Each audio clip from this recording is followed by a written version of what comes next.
Hey guys, it's Kelly. Welcome back to the channel of chilled, relaxed plant content where we talk about the good, the bad, the thriving, and the dying plants in our collection. We also try to learn the best way to grow our plants so we don't kill them, right? I mean, that's what we're trying to do here. So, if that's something you'd like to be a part of, contribute to, participate in, or you just want to hang out, hit the subscribe button and come be plant friends. I mean, why not? Alright, so today we're going to be repotting kind of a bigger plant. I mean, for me, it's a big plant. I don't really have big plants, but it's a bigger plant. It's going into a bigger pot. And yeah, it's just going to be a chilled, relaxed repot with me. So hit the subscribe button, grab a drink, or also you can start repotting too, you know. We can repot together. Come on, plant friend. Come, let's repot. Alright, see you later. Alright, so first I'm just going to kind of mix up this soil. I added a little bit more perlite to the mix, just to give it a little bit more drainage. And yeah, I guess first we'll start with these guys and then we'll put the propagations around the edge. I think that's a good idea.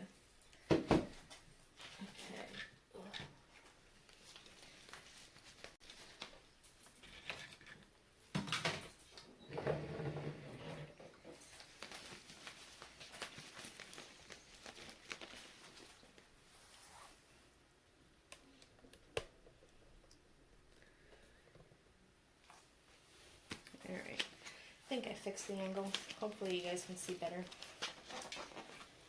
Alright, let's slowly pull this guy out. Try to make a very small mess if we need to make a mess.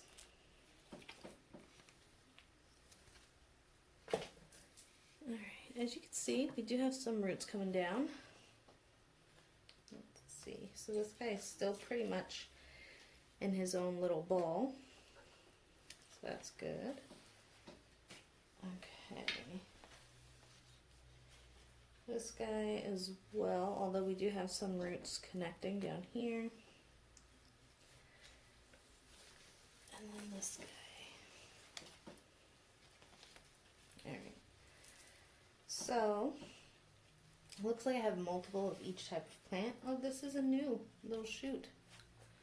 Can you see that? Look. That's cute. That's a brand new little baby. Alright. I originally was going to try to separate them all and then do like a cool design, but seeing the new shoot, I know it's more fragile. It's not guaranteed to live. I'm kind of tempted to just leave them as they are and just eventually, you know, they'll spread out and move. Not move, but they'll spread out and take over the pot. So I think we're just gonna do that instead.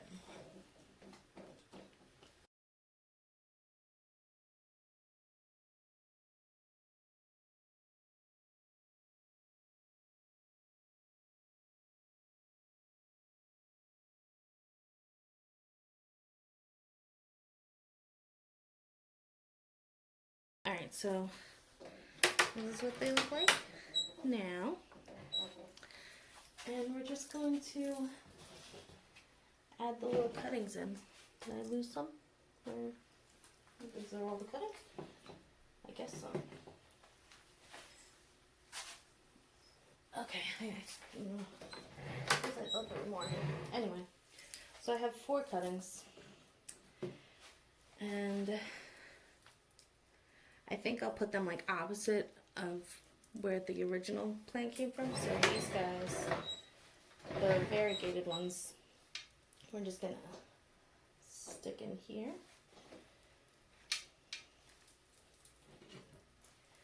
And over here. Now some people have been saying that they're testing or trying out just straight soil propagating, and that would be really cool. If I could just stick it in the ground and, you know, call it a day, I would do that.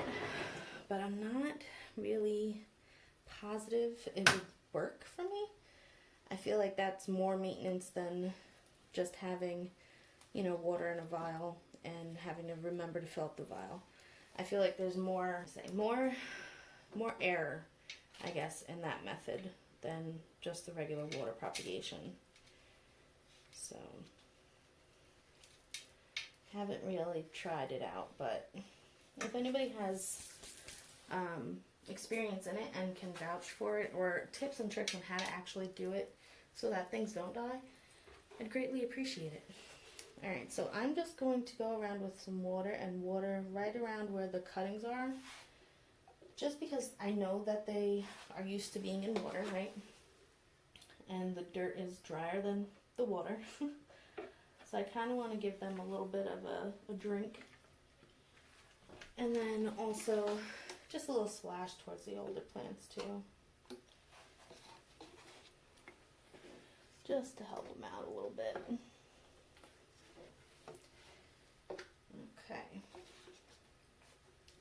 And now the last thing I want to do with this is add some rocks around the edge, just to try to prevent fungus gnats from growing. Not from growing, but from, yeah, I guess getting in there, right? Nobody wants gnats. Okay, so I have this tad bits. Oh, there were more cuttings. I knew it.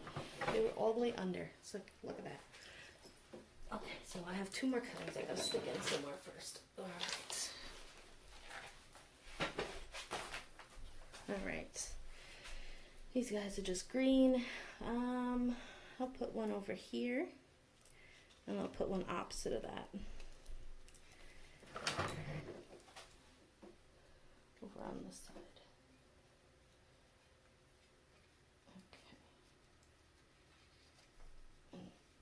Again, I'll give them a little bit of a drink.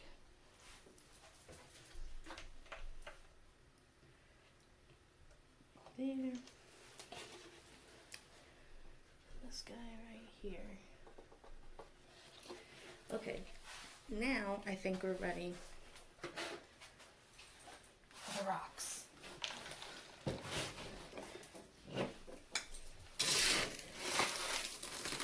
I use aquarium pebbles. Just because I kind of like how these rocks look. I get the black pebbles with the rainbow pebbles in it, I guess. All the different colors. I think it looks cool. So that's what I'm doing.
Alright guys, so this is what she looks like. Very cute. I might put a stake in here just until they kind of bounce back up a little bit. And also just to keep them growing upwards. But so this is the rocks that I'm putting in. I did it also for the large Sansevieria, which is down there on the ground. I think this looks really cool. I like this colored rock. And it's also cheaper than buying like plant rocks. I'm thinking about doing it for all of my dracaenas too. Anything that just has a lot of soil exposed, I think it'd look cute and help reduce gnats and other pests. So, yeah. Alrighty, guys. Until next time, relax, plant, and peace out.